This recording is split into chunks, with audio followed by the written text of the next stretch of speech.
Hey dads, if you're watching this, then I know you are eager and hungry, thirsty, maybe even in pain in your quest to become the best parent that you can be.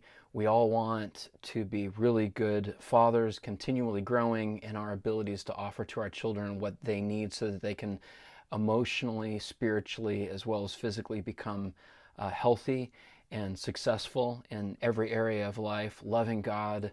We want our relationships to be intact, and we also need somebody to help us understand kind of what's going on with our kids. So I wanted to just produce a little video here, and on the website I'm also going to have a link to all of these resources. Just really quickly, I just wanted to hit on a few resources that I have found to be really helpful.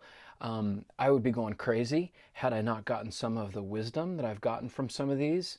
So anyway, just passing it on to you quickly first, which is a podcast, so I don't have something to show you, but it's called Raising Boys and Girls.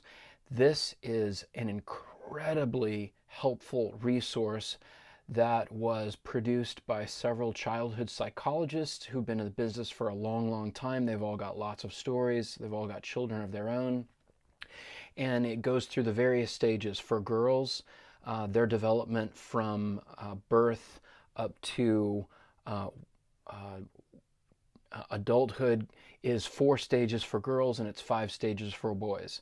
Really interesting and super helpful to understand the way that they break it down, which is what is actually going on psychologically, physically, emotionally in a child at each of these 4 stages. So they take a lot of time. Here's stage 1, here's what's going on with the child, and then they will do the second podcast on here's what a parent needs to give to their kid at this stage. So they do that for 4 stages for the girls, 5 stages for the boys, and it has radically changed my parenting, my understanding of what's going on with my son and with my daughter, and it's actually changed really significantly what it is that I'm teaching at First Bloom and First Track. So I will have that link in the resources for you. All right, this book right here, Loving Your Kids on Purpose. One of the major things, especially for a Christian family, that they can do that ends up compromising their relationship with their kids is that they've got tons of rules. And kids do not respond to rules well. They may when they're younger, but as they get older, they begin to really kick back on them. What we want our children doing is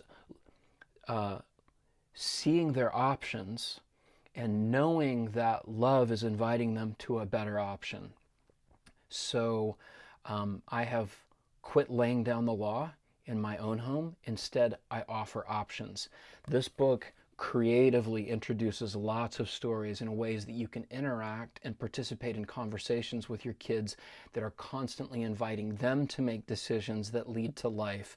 And I wish I'd had this book many years ago. So it's actually, as you read the first few chapters, it's really challenging because this is not at all the way that I was raised, and it's not the way that a lot of Christian families are instinctively thinking to raise their families. But anyway, it's a beautiful book. Highly recommend it. All of these books that I am showing you, I recommend. I know there's a bazillion books out there. There's probably some other ones. I'm just telling you the ones that have helped me. This one right here by Dan Allendar. The comfort that I've gotten from this, and I have mostly listened to this while running, I have had to stop multiple times, stop listening to the podcast as I run, process, pray through it, because he does a brilliant job of introducing the idea that every single child is looking, maybe not asking, usually almost never asking, but they are looking to the answer to 2 questions from their parents. 1, do you love me? And the second question is, can I have my way? And there are several different permutations of answers, of ways that children have those questions answered by their parents, and they produce a dysfunction in these various families. Your children are always talking to you, but they're doing it in very subtle ways, and they're expecting that you and I will have the wisdom to hear them even when they're not speaking in a way that feels really clear to us. So this has really opened my eyes to ask God, okay, God, what is she saying to me without saying it to me?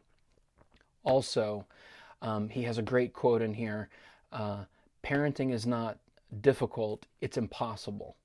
And when I heard that and then began to allow him to unpack that, it let a ton of the pressure off for me. So another book that lets the pressure off of me as a parent, and then allows me to let the pressure off of my child as a child, and invites us into far greater measures of joy in our relationship. So that's kind of the point of both of these books. For those of you with daughters,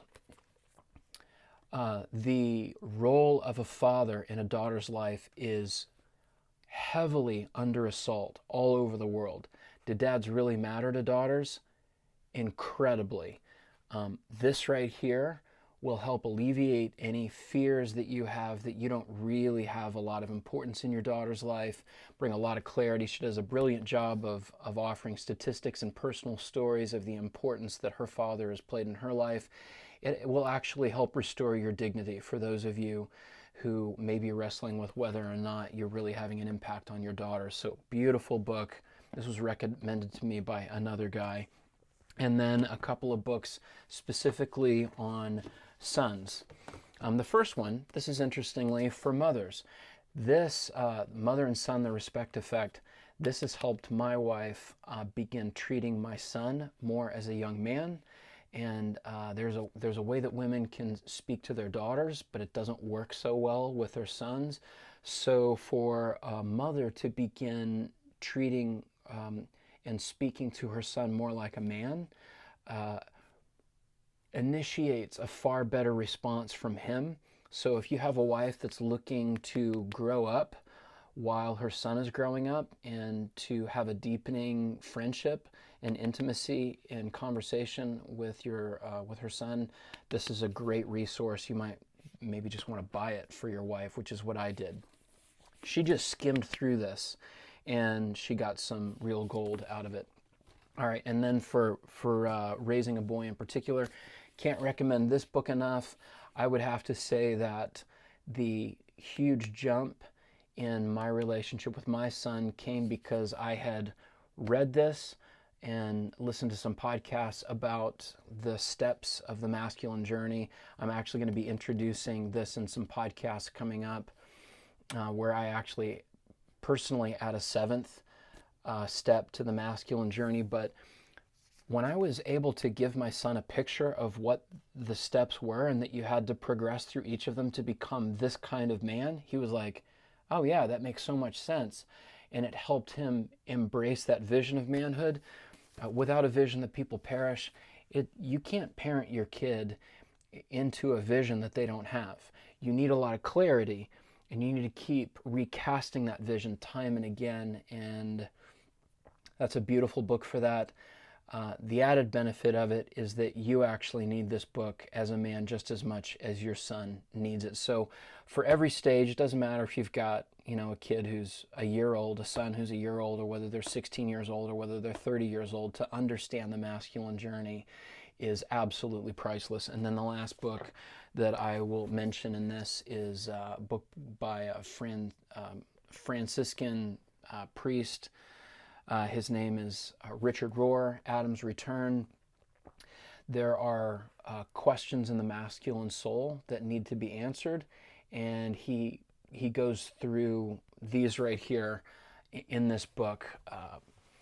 Immensely helpful to me as a man in cooperating with God and helping some of those questions that are deep in me come to the surface and be answered.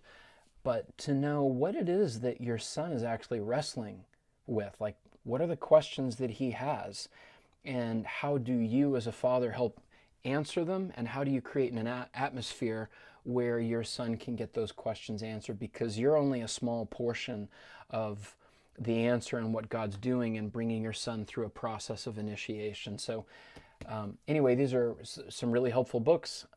It happens to be Christmas right now, so it's a great time to ask for or offer stocking stuffers. So those are my recommendations.